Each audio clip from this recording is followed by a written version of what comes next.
लालच की सजा। एक बार की बात है, एक गांव में एक किसान रहता था। उसके पास एक बहुत बड़ा खेत था जिसमें वो गेहूं उगाता था। गेहूं की फसल बहुत अच्छी हुई थी। किसान बहुत खुश था। एक दिन वह अपने खेत में गया और देखा कि कौवे उसके गेहूं को चोरी कर रहे हैं। किसान बहुत गुस्सा हुआ और उसने कौवों को भगाने की कोशिश की, लेकिन कौवे इतने चालाक थे कि वे किसान को चकमा देकर गेहूं चुरा ले जाते। किसान ने सोचा कि अगर वो कौवों को पकड़ ले तो वे फिर कभी उसके गेहूं को नहीं चुराएंगे। उसने एक जाल बिछाया और उसमें दाना रख दिया। जल्द ही एक कौवा दाना खाने के लिए जाल में फंस गया। किसान बहुत खुश हुआ। उसने सोचा कि अब वो बाकी कौवों को भी इसी तरह पकड़ लेगा। उसने जाल में और दाना रखा और बाकी कौवों का इंतजार करने लगा।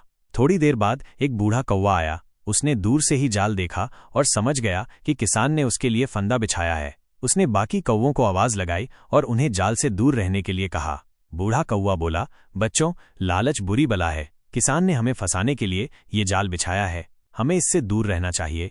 बाकी कौवे बूढ़े कौवे की बात मान गए और जाल के पास नहीं गए। लेकिन एक छोटा कौवा लालची था। उसने सोचा कि उसे जाल से थोड़ा सा दाना तो चुरा ही सकता है। वो जाल के पास गया और दाना खाने लगा। तभी जाल बंद हो गया और वो फंस गया। सीख। इस कहानी से हमें ये सीख मिलती है कि लालच बुरी बला है। लालच के कारण हम मुसीबत में पड़ सकते हैं। हमें हमेशा संतुष्ट रहना चाहिए और दूसरों का बुरा नहीं सोचना चाहिए। क्या तुमने कभी कोई ऐसी कहानी सुनी है जिसमें लालच की सजा मिली हो?